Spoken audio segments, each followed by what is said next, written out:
Hero வீட்டுக்கு கிளம்புறான். அப்போ ஆப்போசிட்ல சோயும் அந்த அசிஸ்டன்ட் பொண்ணும் நடந்து வராங்க. அப்போ சோய் ஹீரோ கிட்ட, பரவாயில்ல, நான் உங்களை என்னவோன்னு நினச்சேன், ஆனால் நீங்கள் நல்லா இன்வெஸ்டிகேஷன் பண்ணீங்க, நிறைய சாட்சிலாம் வச்சுருந்தீங்க அப்படின்ட்டு சொல்கிறான். சோய் இப்படி சொன்னாலுமே ஹீரோக்கு ரொம்ப சந்தோஷமாக இருக்குது. ஒரு நிமிஷம் யோசிச்சுட்டு சோய் அப்படின்ட்டு கூப்பிட்றான். அவரும் என்னன்ற மாதிரி கேட்குறாரு. நான் இத்தனை நாள் அவங்கள பற்றி எல்லாமே தப்பு தப்பாக யோசிச்சு வச்சுருந்தேன். இப்படி சோய் கிட்ட பேசிட்டு இருக்கும் போது ஹீரோக்கு பின்னாடி அவனோட டீம் ஹெட்டும் அந்த டீமில் இருக்க மிச்சம் 2 பேரும் நிற்கிறாங்க. அது ஹீரோக்கு சுத்தமாக தெரியல, ஆனால் சோய்க்கும் அந்த கண்ணாடி போட்ட பொண்ணுக்கும் தெரியுது. ஹீரோ ஹெட்டு பின்னாடி நிற்கிறான்றது தெரியாமல், சோய் நீங்கள் எப்பவுமே அட்டானி லீக்கு தான் ரொம்ப சப்போர்ட் பண்ணுறீங்கன்னு நினச்சிருக்கேன், அவர்கிட்ட வாங்கிட்டு கூட நீங்கள் இந்த மாதிரிலாம் சப்போர்ட் பண்ணுறீங்களோன்னு கூட டவுட் பட்டிருக்கேன் அப்படின்ற மாதிரி சொல்கிறான். அப்போ தான் சோயும் கவனிக்கிறாரு பின்னாடி ஹெட்டு நிற்கிறாருன்றத.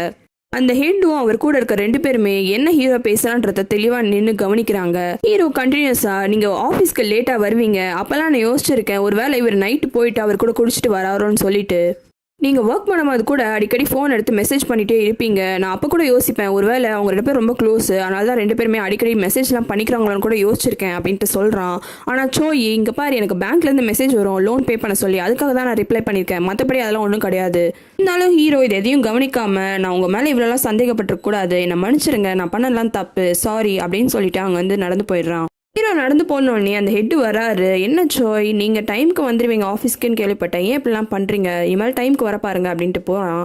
அடுத்தது வர அந்த டீம் மெம்பரு, என்ன சோய், நீங்கள் ஃபோன்லாம் ரொம்ப யூஸ் பண்ண மாட்டீங்கன்னு கேள்விப்பட்டேன், ஏன் ரொம்ப யூஸ் பண்ணுறீங்கன்னு அவனும் அட்வைஸ் பண்ணிட்டு போகிறான். அடுத்தது வர அந்த டீமில் இருக்க லேடி கூட வந்துட்டு, ஏன் குடிச்சு உடம்புக்கு எடுத்துக்கிறீங்க, இனிமேல் இந்த மாதிரிலாம் பண்ணாதீங்க அப்படின்ட்டு அவங்களும் அட்வைஸ் பண்ணிட்டு போகிறாங்க. சோய் அதுக்கு, அவன் என்னை தப்பாக புரிஞ்சுக்கிட்டேன்னு முன்னாடி ஒரு வார்த்தை சொன்னான், அதை நீங்கள் யாருமே கவனிக்கல, புரிஞ்சுக்கோங்கன்னு கத்துறான். ஆனால் 3 பேருமே அட்வைஸ் பண்ணிட்டாங்கன்னு நடந்து போயிடுறாங்க. ஹீரோயினோட ஹோட்டலில் நைட்டு அப்போது ஹீரோனோட அம்மா எல்லாருக்கும் ட்ரீட் மாதிரி தராங்க. அப்போது சோயினோட அம்மா ஊட்டக்கு ஹீரோட தம்பின்னு எல்லாரும் உட்காந்து ரொம்ப சந்தோஷமாக சாப்பிட்டுட்டு இருக்காங்க. அப்போ ஹீரோவும் ஹோட்டலுக்கு வெளியே நின்று எட்டி எட்டி பார்த்துட்டு இருக்கான். ஊட்டக்கும் போயிட்டு அவனை கூப்பிட போகிறான். அப்போ சோயின்னு கிண்டலா ஹீரோட தம்பிக்கிட்ட, அடிக்கடி இவங்க 2 பேரும் இந்த ஹோட்டல் சுற்றியே வராங்க, ஏன்னு உனக்கு தெரியுமா அப்படின்ட்டு கேட்குறா. அதுக்கு ஹீரோட தம்பி, ஏன் எங்கள் சாப்பாடு நல்லா இருக்குன்னு சொல்லிட்டா அப்படின்ட்டு கேட்குறான். அதுக்காக, அதெல்லாம் ஒன்றும் கிடையாது, உனக்கு ஒன்றுமே புரியல அப்படின்ட்டு சிரிக்க ஆரம்பிச்சிடுறா.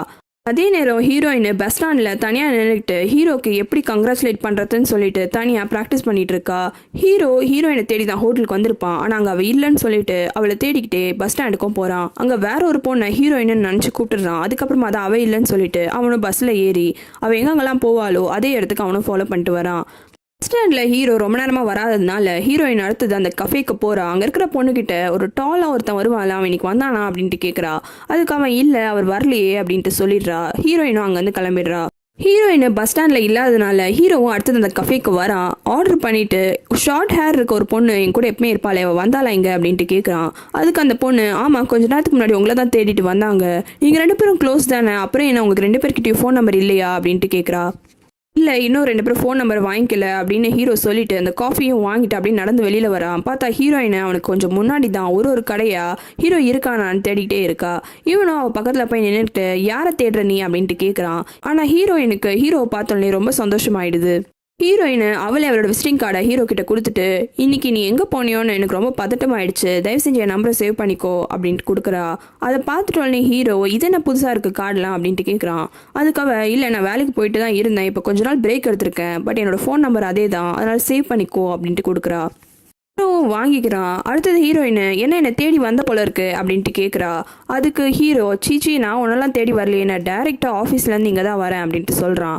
உடனே ஹீரோயின், ஸ்ட்ரெயிட்டாக ஆஃபீஸ்லேருந்து வரேன்னு சொல்கிற, ஆனால் என்னோட ஹோட்டலோட ஆப்ரானை போட்டிருக்க, என்ன குளிர்லேருந்து வார்மாக வச்சுக்கிறதுக்கா அப்படின்னு கிண்டல் பண்ணுறா. அப்போ தான் ஹீரோ கவனிக்கிறான். கவனிச்சுட்டு அதை கழட்டுறான். ஆனால் பதட்டமாக கழட்டுறதுல அவனால் சுத்தமாக கழட்ட முடியல. அதனால் ஹீரோயினே பொறுமையாக அவனுக்கு கழட்டி விடுறா. ஹீரோனோட கனவுல வந்தது இந்த சீனாக தான் இருக்கும். அதனால அவளும் கிஸ் பண்ணுற மாதிரி கண்ணெல்லாம் மூடிட்டு கிட்ட வரா. ஆனால் ஹீரோ அவளை விட்டு தள்ளி போயிட்டு, என்ன பண்ணுற நீ அப்படின்ட்டு கேட்குறான். அதுக்காக, இல்லை, நான் ஆப்ரானை தான் கழட்டினேன் அப்படின்னு சொல்லிட்டு ஆப்ரானை மட்டும் வாங்கிட்டு அங்கேருந்து ஓடி போயிடுறா. அடுத்த நாள் காலையில் ஹீரோட தம்பி சேக்வான் காலைல சாப்பாட்டுக்கு இவங்க கூட வந்து உட்காந்து சாப்பிட வரான். என்ன இவ்வளோ சாப்பாடு இருக்குது, காலையிலேயே நீங்கள் இவ்வளோலாம் சாப்பிடுவீங்களா அப்படின்ட்டு கேட்குறான். அதுக்கு எல்லாரும், ஆமாம், நாங்கள் 4 பேர் இருக்கோம்ல, இதுவே எங்களுக்கு பத்த மாட்டேங்குதுன்னு எல்லாரும் சாப்பிட உட்காடுறாங்க. அப்போ சோயினோட அம்மா எல்லார்கிட்டையும் சொல்கிறாங்க, சோயினுக்கு ஸ்பான்சர் கிடச்சிட்டாங்க, அதனால் அவள் ஃபாரினில் போயிட்டு பியானோவில் இன்னும் நிறைய கற்றுக்கலாம், எங்களுக்கும் ஹெல்ப் பண்ணுறதுக்கு நிறைய பேர் இருக்காங்கன்ற டீட்டெயில்ஸை சொல்கிறாங்க. அதை கேட்டாலும் எல்லாருமே ரொம்ப சந்தோஷப்படுறாங்க. அப்போ சோயின் ஃபாரின் போகிறதுல எந்த பிரச்சனையும் கிடையாது, அவளோட பியானோ லைஃப்பும் இன்னும் நல்லா போகும்னு எல்லாரும் சந்தோஷப்படுறாங்க. ஹீரோவோட தம்பி சேக்வான் சோயனுக்கு நிறைய ஹெல்ப் பண்ணதுனால சோயனுக்கு சேக்வான் மேலே ஒரு லவ் வர ஆரம்பிச்சிருது. அதனால் சேக்வான் கிட்ட நான் ஃபாரினுக்கு போனாலுமே உனக்கு வீடியோ கால்லாம் பண்ணுவேன், டைமுக்கு டைம் நீ என் கூட கனெக்ட் ஆயிரு அப்படின்ட்டு சொல்கிறா. இது அவனே எதிர்பார்த்துருக்க மாட்டான். அவள் அப்படி சொன்னாலே ரொம்ப சந்தோஷப்படுறான். இவங்க இப்படி பேசிட்டு இருக்கிறத கவனிச்ச ஹீரோயினை இவங்க 2 பேரும் கிண்டல் பண்ண ஆரம்பிச்சிடுறா. அதுக்கப்புறமா சேக்வான் கிட்ட எங்க உங்க அண்ணன் காலையில் சாப்பிட்றதுக்கு வரலையா அப்படின்ட்டு கேட்குறா. அதுக்கு சேக்வான் தெரியல, அண்ணன் ஏதோ ஒரு இம்பார்ட்டன்டான இடத்துக்கு போறேன்னு சொன்னா எங்கன்னு எனக்கு தெரியலன்னு சொல்றான்.